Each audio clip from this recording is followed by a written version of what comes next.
Labdien! Šodien par pelēcīgo sudrabaino krāsu graudzālēs. Brīnišķīga lieta, ko noteikti var izmantot savā dārzā dažādošanai.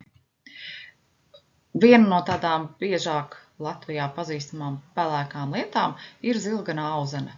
Sīka, kompakta, ļoti mazām smalkām lapiņām, izcili sudrabaini toni, jo viņa ir sausākā vietā, jo viņu mazāk mēslo, jo īstenībā viņa ir košāka, krāšņāka, tamdēļ var nepārcensties. Izteikti sausumizturīga, pēc ieaugšanās viena no tādām robustākām, manuprāt, graudzālēm, un ir viņai novērot arī pašizsēji. Pie liela ziedoša auga vēlāk attīstās mazi sīki jauni audziņi. Te sīkāk viņas ziediņi, tātad paceļās līdz kādi 60 centimetri un turās salīdzinoši ilgi, un pat ziemā reizēm no kupenes kaut kas vēl ir izlīdis ārā. Zilganā kelērija samērā līdzīga iepriekšējiem augam, bet varbūt tāda mazāk zināma. Viņai ir platākas lapiņas. Līdz ar to tas zilganais tonis ir tā kā labāk ar aci baudāms. Lapiņas ir mīkstākas un arī ziedkops nedaudz tā kā blīvāks un pēc skata vizuāli liekas, ka lielāks.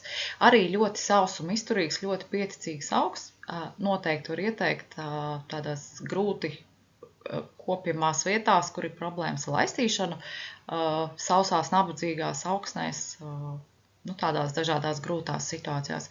Augs, kas nepieviļ un tiešām izskatās un turās labi.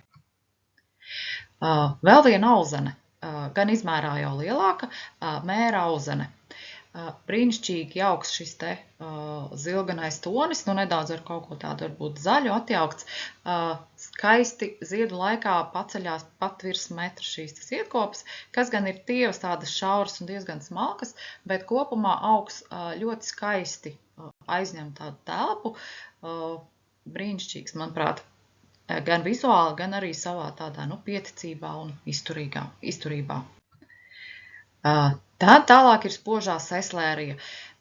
Manuprāt, mazāk Latvijā dzirdēts augs, bet noteikti var ieteikt. Seslērijas ir vairāki varianti. Šī laikam ir tāda viena no tādām vairāk sudrabainākām.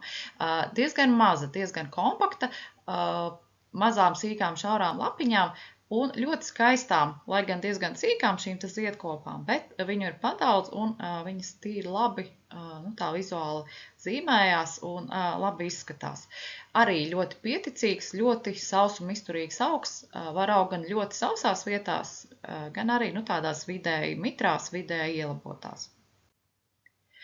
Tad mums ir mūžzaļā pļavauzīte, kurai mēs audzētā piedāvājam šķirnes, un šī pendula, tā ir nokranā forma, ko mēs no ziedkopām labi var redzēt. Tātad ziedi ir tā kā noliekušies uz leju, brīnišķīga, ļoti skaista, ļoti dekoratīva, ar tiešām izteikt šo sudrabainu pelēcīgo toni, un arī ļoti pieticīga, ļoti labi aug pilnā saulē, tā kā, varu tikai slavēt, un arī augums, ziediem ir pat līdz 1,40 m, tas ir īstenībā diezgan daudz.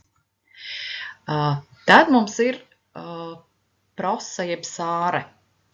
Latvijā audzē dažādas šķirnes, dažas no viņām ir pelēcīgas.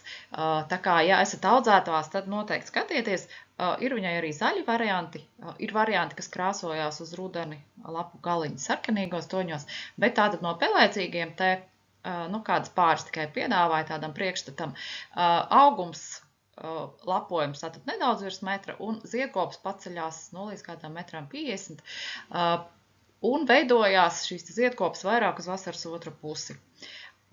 Prosas pavasarī vēl mostās, diezgan ilgi guļ, kamēr zeme ir iesilus, kamēr ir gana silts, lai pumpuri sāktu mosties.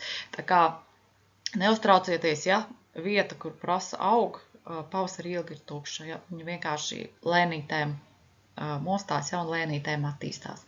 Audzējam pilnā saulē un vieglās augsnēs, arī nepārcenšoties ar mēslošanu un visu pārējo. Nu, šeit vēl viena šķirne, arī diezgan liela augumā, un Latvijā pieejama pārbaudīta vērtība, tiešām ļoti skaists šis te pelēcīgais tonis.